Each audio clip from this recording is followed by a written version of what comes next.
नमस्कार। मैं सुनीता कथा मंथन में आप सबका स्वागत करती हूँ। कथा मंथन में आज सुनिए रविंद्रनाथ टैगोर जी का हिंदी उपन्यास आश्चर्य घटना। रविंद्रनाथ जी के अन्य उपन्यास तथा कहानियाँ आप हमारी प्लेलिस्ट से सुन सकते हैं। लिंक आपको डिस्क्रिप्शन बॉक्स तथा आई बटन में मिल जाएगा। तो चलिए शुरू करते हैं। हिंदी उपन्यास आश्चर्य घटना या नौका डूबी, लेखक रविंद्रनाथ टैगोर। द्वितीय अध्याय। सवेरे सफेद पाल के जहाजों से नदी भर गई। रमेश ने उन जहाजियों में से एक को बुलाकर एक छोटी सी नाव किराए पर ली और नाव डूबने की रिपोर्ट थाने में देकर डूबे हुए आत्मीय जनों की खोज में पुलिस को तैनात करके आप वधु को साथ ले घर रवाना हुआ। गांव के समीपवर्ती तट पर नाव के पहुंचते ही रमेश ने सुना कि उसके पिता, सास और कई एक आत्मीयजनों की लाशें पुलिस ने पानी से निकाल बाहर की हैं। डूबे हुए व्यक्तियों में कई एक मल्लाहों को छोड़कर और कोई बचा, ऐसी आशा किसी को ना हुई। घर पर रमेश की बूढ़ी दादी थी। वह बहू के साथ अकेले रमेश को आते देख उच्च स्वर से रोने लगी। मोहल्ले के जो लोग वर के साथ गए थे उनके तो घर में कोहराम ही मच गया। सारी बस्ती में उदासी छा गई। वर वधु के आते समय जो कुछ उत्सव मनाया जाता है वह एक भी ना हुआ। न शंख ध्वनि हुई, न सद्भाव ने मंगल गीत गाया, न मंगल वाद्य बजे, न कोई स्त्री वधु को देखने ही आई। रमेश ने पिता का श्राद्धादि कर्म होने के बाद शीघ्र ही पत्नी को साथ लेकर अन्यत्र जाने का विचार किया, किंतु पैतृक धन संपत्ति की कोई व्यवस्था न करके शीघ्र जाना असंभव था। परिवार की शोकाकुल स्त्रियां तीर्थ ले जाने के लिए उसे पहले ही दिक कर रही थी। उन सब को भी संतुष्ट रखना वह जरूरी समझता था। इन सब कामों में उलझने पर भी रमेश अवकाश पाकर प्रणय की ओर से परागमुख न था। पहले जैसे सुना गया था, वधु वैसी नितांत बालिका न थी, बल्कि मोहल्ले की स्त्रियां उसे ज्यादा उम्र की बताकर हंसी ही उड़ाती थी। तो भी उसके साथ किस तरह प्रेम हो सकता है, यह बीए पास किए हुए रमेश नहीं जानते थे। उन्हें किसी पुस्तक में इस विषय का उपदेश न मिला था। वह बहुत दिनों से इस विषय को असंभव और असंगत जानता था। अनेक विषयों की अभिज्ञता के साथ प्रेम की शिक्षा कुछ न मिलने पर भी आश्चर्य रही। यही कि उसका उच्च शिक्षा प्राप्त मन भीतर ही भीतर एक अपूर्व रस से परिपूर्ण होकर इस नवीन बालिका की ओर झुक पड़ा था।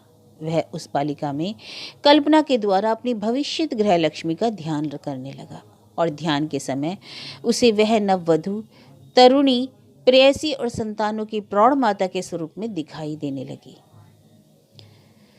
चितेरे अपने भावी चित्र को, कवि अपने भावी काव्य को कल्पना के द्वारा जिस तरह संपूर्ण रूप से हृदय में संगठित करता है, रमेश ने भी उसी तरह इस बालिका को उपलक्ष्य मात्र करके भावी प्रणयनी की मनोहर मूर्ति अपने हृदय में प्रतिष्ठित की।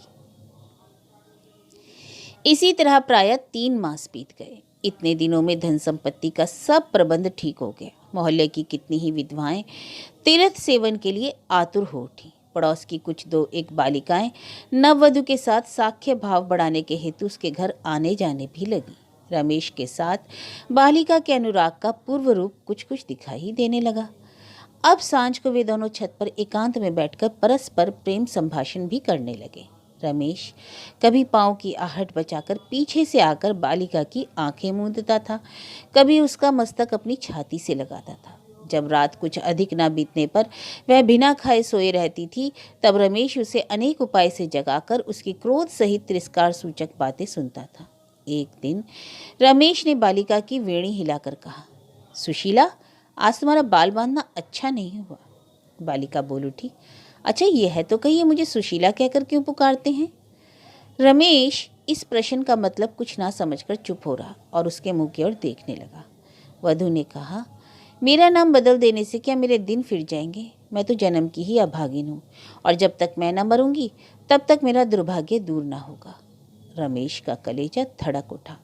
उसका मुंह पीला हो गया। उसने क्या सोचा था और क्या हो गया? उसके मन में एक भारी संदेह उत्पन्न हुआ। उसने कलेजा थामकर पूछा, तुम जन्म ही की अभागिन कैसे हुई? वधु ने कहा, मेरे जन्म के पूर्व ही मेरे पिता मर गए। मुझे जन्म देकर मेरी माँ भी 6 महीने के भीतर ही संसार से चल बसी। मैं मामा के घर में बड़े कष्ट से समय बिता रही थी। एक दिन मैंने अकस्मात सुना कि आपने ना मालूम कहाँ से आकर मुझे पसंद किया और 2 ही दिन के भीतर मेरा ब्याह आपके साथ हो गया। इसके बाद जो विपद घटा वह तो आप जानते ही हैं। रमेश सिर नीचा करके पेट के बल तकिए पर पड़ा रहा। आकाश में जिस पूर्ण चंद्र का उदय हुआ था वह काले बादल में छिप गया। रमेश को अब उससे कुछ पूछने का साहस ही न रहा। जहाँ तक उसने नववधु के विषय में जाना उसे वह प्रलाप मात्र या स्वप्न समझकर उस पर विश्वास न किया। इतने में चैतन्य पाए मूर्छित व्यक्ति के दीर्घ श्वास की भांति ग्रीष्मकाल की दक्षिणी हवा बहने लगी। कोयल पंचम राग अलापने लगी। चंद्रमा का प्रकाश कुछ फीका सा दिखाई देने लगा। निकटवर्ती नदी के किनारे बंधे हुए जहाज की छत पर माझियों ने गाना भी आरंभ किया। उनका गान आकाश में गूंजने लगा। बड़ी देर तक कुछ आहट ना पाकर वधु बहुत धीरे धीरे रमेश की देह पर हाथ रखकर बोली, क्या सो गए? रमेश, नहीं। इसके अनंतर उन दोनों में फिर कोई बात ना हुई। तब वधु भी धीरे धीरे सोई रही। कुछ देर के बाद रमेश उठ बैठा और उस निद्रित बालिका का मुंह देखने लगा। आह, विधाता ने इसके नसीब में क्या दुख भोगना ही लिखा है। ना मालूम इस सौंदर्य राशि के भीतर कैसा भयंकर परिणाम छिपा है। बालिका रमेश की विवाहिता स्त्री नहीं है, यह रमेश को मालूम हो गया, किंतु वह किसकी स्त्री है यह जानना सहज न था। एक दिन रमेश ने कपट करके पूछा, विवाह के समय जब तुमने पहले पहल मुझको देखा तब तुमने क्या समझा? तुम्हारे मन में कैसा भाव उत्पन्न हुआ? बालिका, मैंने तो आपको देखा ही नहीं, मैं नजर नीचे किए थी। तो क्या तुमने मेरा नाम भी ना सुना? रमेश ने कहा। बालिका, जिस दिन सुना कि ब्याह होगा उसके दूसरे ही दिन तो ब्याह हो गया, इससे मैंने आपका नाम भी ना सुना। नानी ने मुझे झटपट आपके साथ विदा करके अपनी जान हल्की की। रमेश, अच्छा, तो तुम पढ़ना लिखना जानती हो, अपना नाम बना करके लिखो, देखो तुम्हारा अक्षर कैसा होता है। रमेश ने उसे एक कागज और पेंसिल दी। बालिका ने कहा, क्या आप समझते हैं मैं अपना नाम ना लिख सकूंगी? यह कहकर उसने बड़े बड़े अक्षरों में अपना नाम लिखा, श्रीमती कमला देवी। रमेश, अच्छा, मामा का नाम लिखो।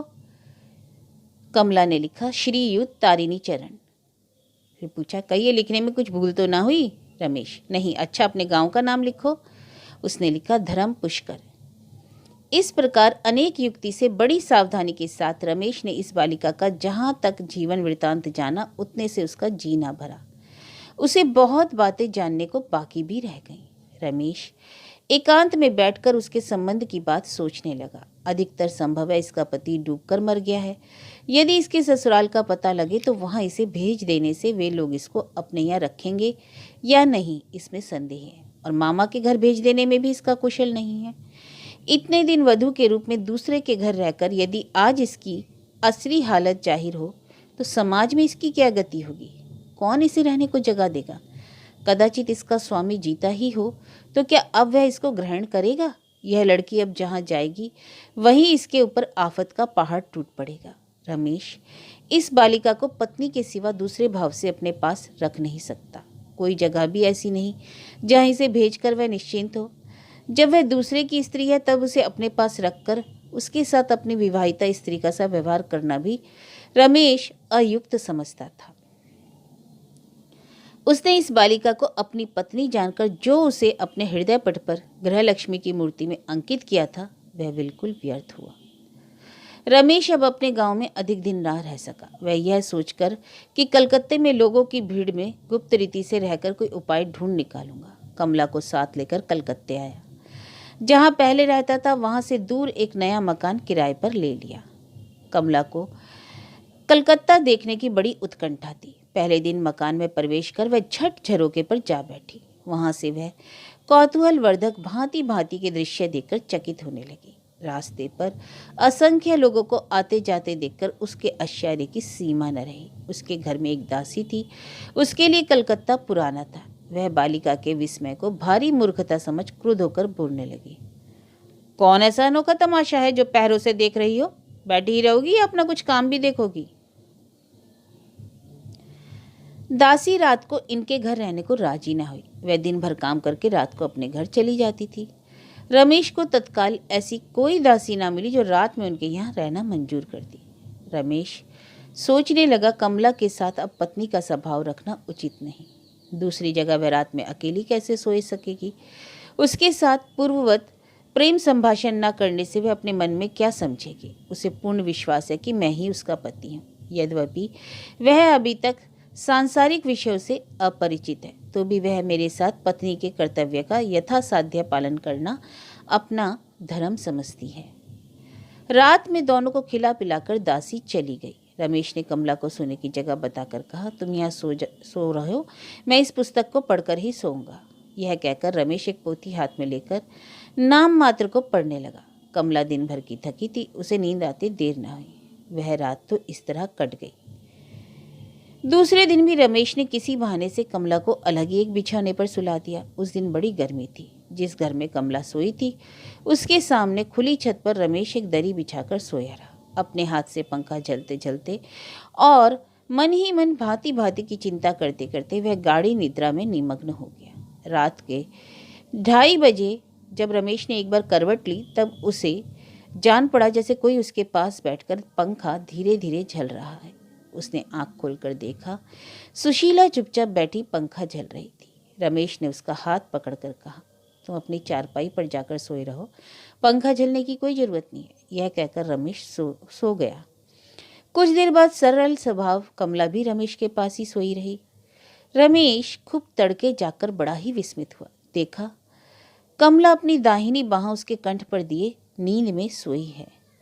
उसने रमेश को अपना पति जानकर उसके साथ सोई रहने में कुछ संकोच न किया था, और सोई हुई बालिका के मुंह की ओर देखकर रमेश की दोनों नेत्रों में आंसू भर आए। आह, वह बेचारा उस संशयहीन कोमल बाहुपाश को कैसे हटा सकता था?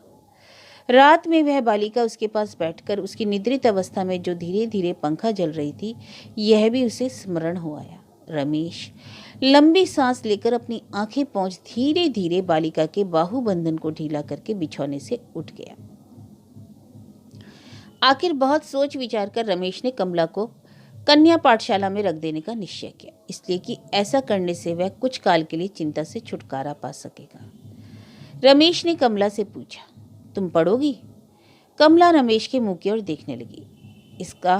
उसका मतलब यही है कि तुम जो कहो। रमेश ने विद्या की उपकारिता और पढ़ने से जो अलौकिक आनंद मिलता है उसका सविस्तार वर्णन किया। इसकी कुछ आवश्यकता ना थी। कमला ने कहा, आपकी इच्छा है तो मुझे पढ़ाइए। रमेश, पढ़ने के लिए तुमको स्कूल जाना होगा। कमला ने अचंभे के साथ कहा, स्कूल? मैं इतनी बड़ी लड़की होकर स्कूल कैसे जाऊंगी? रमेश ने कमला की इस वयोमर्यादा के अभिमान पर जरा हंसकर कहा, अरे तुमसे भी कितनी बड़ी बड़ी लड़कियां तो स्कूल जाती हैं। कमला इस पर कुछ ना बोली। दूसरे दिन गाड़ी करके वह रमेश के साथ स्कूल गई। बहुत बड़ा मकान है, उसमें कितनी ही छोटी बड़ी लड़कियां अपनी क्लास में बैठकर पढ़ रही हैं। विद्यालय की स्वामिनी के हाथ में कमला को सौंपकर जब रमेश लौटने लगा, तब कमला भी उसके पीछे पीछे आने लगी। रमेश ने कहा, तुम कहाँ आती हो? तुमको यहीं रहना होगा। कमला ने भीत स्वर में पूछा, आप यहाँ ना रहेंगे? नहीं, मैं यहाँ नहीं रहूँगा। कमला रमेश का हाथ पकड़कर बड़ी दीनता के साथ बोली, तो मैं भी यहाँ ना रह सकूंगी, मुझको अपने साथ लेते चलिए। रमेश ने हाथ छुड़ा कर कहा, छी कमला, डरने की कोई बात नहीं है। कमला ठिठक कर खड़ी हो गई। उसका चेहरा एकदम उतर गया। रमेश अपने चित्त की चंचलता को छिपाकर झटपट वहां से चल दिया, किंतु बालिका की वह डबडबाई आंख और सशंकित मुख उसके हृदय में बर्छी की तरह चुभने लगा। इस बार अलीपुर में वकालत का काम आरंभ कर दूंगा। रमेश का ऐसा ही संकल्प था, किंतु अब उसका जी टूट गया। उसमें अब वह सामर्थ्य न रहा कि चित्त को स्थिर करके वकालत कर सकता। पहले पहल कोई काम आरंभ करने में जो अनेक प्रकार की बाधाएं उपस्थित होती हैं, उनके अतिक्रम करने की शक्ति न रहने से वह हताश हो गया। वह कभी गंगा के किनारे, कभी पुष्प वाटिका आदि रमणीय स्थानों में जी बहलाने के लिए जाने लगा। एक दिन उसने कुछ दिन के लिए पश्चिमी जलवायु सेवन करने की बात सोची। ऐसे समय में उसने घनानंद बाबू के हाथ की एक चिट्ठी पाई। घनानंद बाबू ने लिखा था, गजट देखने से मालूम हुआ तुम पास हो गए, किंतु यह खबर अब तक तुमने मेरे पास ना भेजी, इसका दुख है। बहुत दिनों से तुम्हारा कुशल समाचार ना सुना। तुम कैसे हो? अब कब कलकत्ते आओगे? लिखकर मुझे आनंदित करो। जब तक तुम्हारी चिट्ठी ना आएगी मैं चिंतित रहूँगा।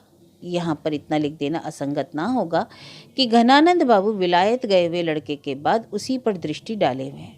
वह लड़का विलायत से बैरिस्ट्री पास करके आया है और उसके ब्याह की बातचीत एक जमींदार की लड़की के साथ ठीक हो गई है। इस बीच में जो सब घटनाएं हुई उनसे रमेश के लिए नलिनी के साथ पहले की तरह मुलाकात करना उचित होगा या नहीं, इसका वह किसी प्रकार निश्चय न कर सका। इन दिनों कमला के साथ जो उसका एक नया संबंध खड़ा हुआ है उसे भी किसी से कहना वह उचित नहीं समझता।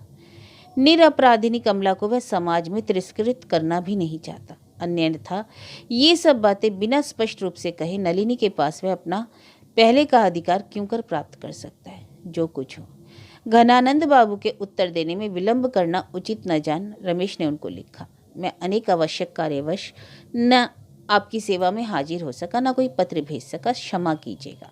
पत्र में उसने अपना नया पता ना दिया। यह देकर उसके दूसरे ही दिन सिर पर शमला रख अलीपुर की अदालत में हाजिरी देने गया। एक दिन वह कचहरी से लौटते समय कुछ आगे बढ़ ही रहा था कि एक गाड़ीवान से किराए की बातचीत कर रहा था। उतने में एक परिचित कंठ स्वर सुनाई पड़ा, अरे पिताजी, ये रमेश बाबू हैं। गाड़ीवान रोको रोको। गाड़ी रमेश के पास आ खड़ी हुई। घनानंद बाबू उस दिन अलीपुर की पशुशाला देखकर अपनी लड़की के साथ घर लौट रहे थे। रास्ते में अकस्मात रमेश से भेंट हो गई। गाड़ी में नलिनी का वह प्रेम प्रफुल्लित मुख, उसके शरीर की वह मनोहर कांति और उसके भूषण वसन और श्रृंगार की वह विलक्षण शोभा देखकर रमेश के हृदय में एक प्रकार की तरंग लहराने लगी। वह किंग कर्तव्य विमूढ़ होकर जहां का तहां खड़ा रहा। उसका सारा शरीर सग्रम हो गया। घनानंद बाबू ने कहा, रमेश, अहो भाग्या, आज रास्ते में तुमसे भेंट हो गई। आजकल तुमने चिट्ठी लिखना बंद कर दिया। कभी लिखते भी हो तो अपना पता ठिकाना नहीं देते। अभी कहाँ जा रहे हो? क्या कोई जरूरी काम है? नहीं, अदालत से लौटा आ रहा हूँ, रमेश ने कहा। अच्छा तो चलो, मेरे यहाँ चाय तैयार होगी।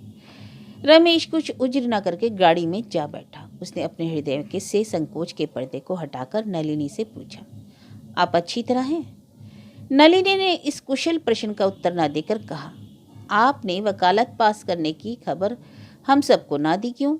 रमेश कुछ कारण न बता सका। उसने सिट पिटाकर कहा, आप पास हो गई, यह जानकर मैं बहुत खुश हुआ। नलिनी ने हंसकर कहा, खैर आप हमारी खबर तो रखते हैं।